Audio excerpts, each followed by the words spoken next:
আসসালামু আলাইকুম, welcome to my channel. আমি ফিরে আসলাম অন্য আরেকটি রেসিপি নিয়ে। আজকে আমার রেসিপি হলো হাঁসের মাংসের রেসিপি। এটা চীনা হাঁস। আমি এখানে একটা চীনা হাঁস কেটে ধুয়ে পানি ঝরিয়ে নিয়েছি। এখানে 2 কেজি পরিমাণ হাঁসের মাংস। আমি লবণ, হলুদ, মরিচ, ধনিয়ার গুঁড়ি, গরম মশলার গুঁড়া এখানে নিয়েছি। এখানে লবণ নিয়েছি পরিমাণ মতো, মরিচের গুঁড়া নিয়েছি 1.5 টেবিল চামচ, হলুদের গুঁড়া নিয়েছি 2 চা চামচ, আর গরম মশলার গুঁড়া নিয়েছি 2 চা চামচ, আর ধনিয়ার গুঁড়া নিয়েছি 1 টেবিল চামচ। আমি মাংসটাকে মাখায় নিয়েছি। এই মশলাগুলো দিয়ে এখন রান্নার জন্য একটা ফ্রাই প্যান বসিয়ে দিয়েছি।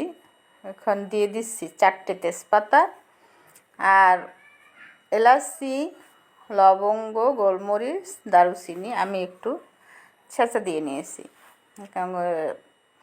তেলের মধ্যে দিয়ে গরম মশলা একটু ভেজে নিচ্ছি। এখন দিচ্ছি 1 কাপ পেঁয়াজ কুচি আর 2 টেবিল চামচ রসুন কুচি। আমি তেলের মধ্যে একটু নাড়াচাড়া করে ভেজে নিচ্ছি। এখন আমি দিয়ে দিব আদা বাটা, 2 টেবিল চামচ আদা বাটা ও 1 টেবিল চামচ রসুন বাটা।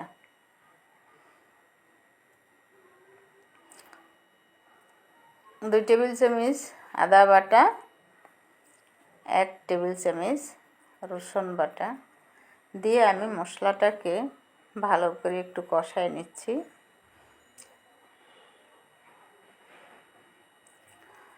এখন মাখানো মাংসটাকে আমি দিয়ে কষায় নিচ্ছি। মাখানো মাংসটাকে আমি ফ্রাই প্যানে দিয়ে দিলাম এবং নাড়াচাড়া করে ঢেকে দিব কষানোর জন্য।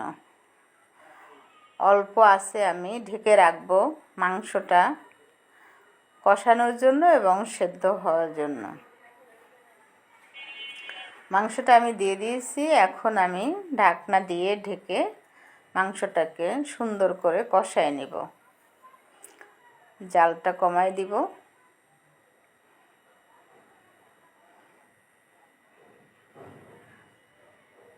আমি ঢেকে মাংসটাকে অল্প আঁচে আস্তে আস্তে করে মাংসটাকে কষায় নেব। আমি ঢেকে দিলাম। ফিরে আসব আধা ঘন্টা পরে। হাঁসের মাংস কষানো একটু দেরি হবে সেদ্ধ হতে। ফিরে আসলাম আধা ঘন্টা পরে। আমি অল্প আঁচে রেখেছি মাংসটা। আস্তে আস্তে পানিটা বের হয়ে কষানোর জন্য। এখন আমি দিয়ে দিব জিরার গুঁড়ি। এখানে 2 টেবিল চামচ পরিমাণ জিরার গুঁড়ি নিয়েছি। আমি কিছুটা রেখে দিলাম মাংসটা হওয়ার সময়, নামানোর সময় বাকি জিরাটুকু দিয়ে দেব। আমি একটু পরে দিলাম, তাতে জিরার ফ্লেভারটা একটু অটুট থাকে, সেই জন্য আমি আবার ঢেকে দিচ্ছি। হয়ে গেছে আমার মাংসটা কষানো। মাংসর থেকে তেল বের হয়ে আসছে, মশলাটা গায়ে লেগে আসছে। হয়ে গেছে মাংসটা কষানো। এখন আমি দিয়ে দিব মাংস সেদ্ধ হওয়ার জন্য পানি। মাংসটার থেকে পানি শুকিয়ে লাগা লাগা হয়ে গেছে এবং তেল বের হয়ে আসছে। এখন আমি দিয়ে দিব পানি। দিয়ে দিলাম মাংসটা সেদ্ধ হওয়ার জন্য পানি। এখন আমি আবার ঢেকে রাখব।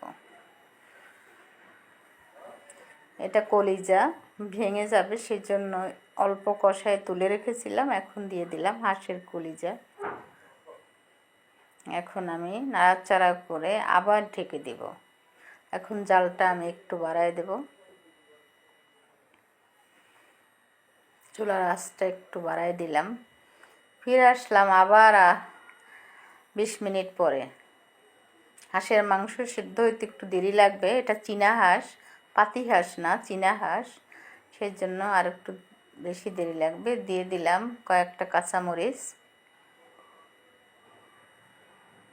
মাংসটা সেদ্ধ হয়ে গেছে প্রায়, এখন আমি নামাবো, সেই জন্য দিয়ে দিলাম বাকি জিরার গুঁড়োটুকু দিয়ে দিলাম।